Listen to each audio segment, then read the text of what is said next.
Zauber. Panzerbrenner, jedes Mal. Mit Feuer ins Licht. Bewusst Brandbombe schicken. Bewusst. Aus dem Grund. Brandbombe. Verbrecher. Perverse Massenmörder. Jedes Mal. Jedes Mal. Bewusst.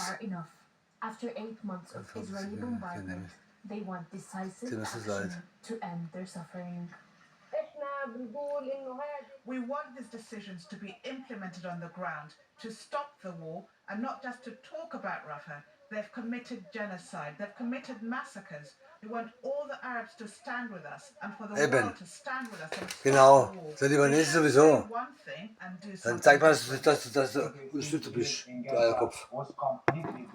Zeig mal. So, the decision, what the Palestinians need is immediately stop war. We don't need declaration, we need application of the peace. Tschüss, finish war. Guck. Well, the UN court delivered Das ist schade. Was soll denn der Scheiß? Israeli bombing in Rafah. Many Das ist die pure reine Zerstörung. skeptical that the Da findet ihr kein einziger. for Israel to stop Ich glaube, dass die da rumrennen. will have any effect.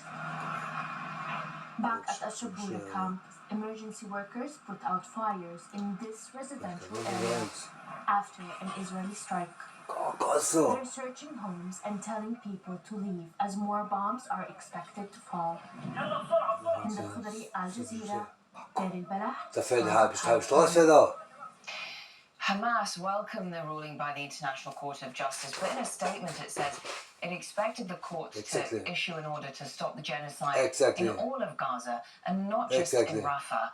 Al Jazeera spoke to Osama Hamdan, spokesman for Hamas. Now he says that the international community is failing to pressure Israel to comply with international law. First of all, it's a very welcome decision from the ICJ.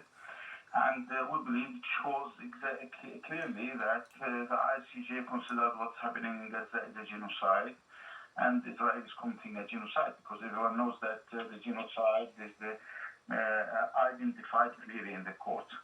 The second issue, I believe, this decision Ausrottung, fertig aus, Haftfink, Ausrottung. to carry on their own responsibilities.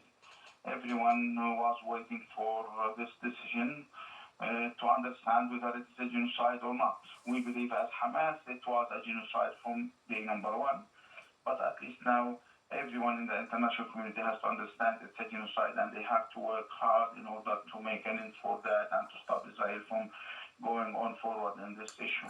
And I believe it's a great challenge for the international community, mainly to the United States. Der will Gaza platt machen. Platt. Alle Verträge. Das ist Gaza für sich behalten und da hat er jetzt Pech gehabt.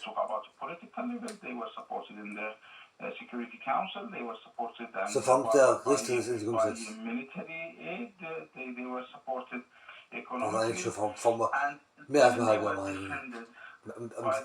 Am 8. Oktober, das war ein bisschen. Am spätestens. Hamas hat bloß reagiert. Auf die viele Angriffe von Israel. Es gibt keine angebliche Rakete-Schauer auf Israel, das gibt es gar nicht. Und da kommt er ja. Outrageous and morally repugnant. It goes on to say Israel has not and will not conduct military actions in Rafah that creates conditions that could lead to the destruction of the Palestinian civilian population. Well, Israel has banned Al Jazeera from reporting inside their country. So gar nicht Frauen in Rafah, die Schiff verzweifelt ist. Vor allem Frauen da. The Israeli consensus amongst ministers as well as the Prime Minister is that the ICJ is anti-Semitic and that they will continue with their goals. They will continue, as they have said many times, to eliminate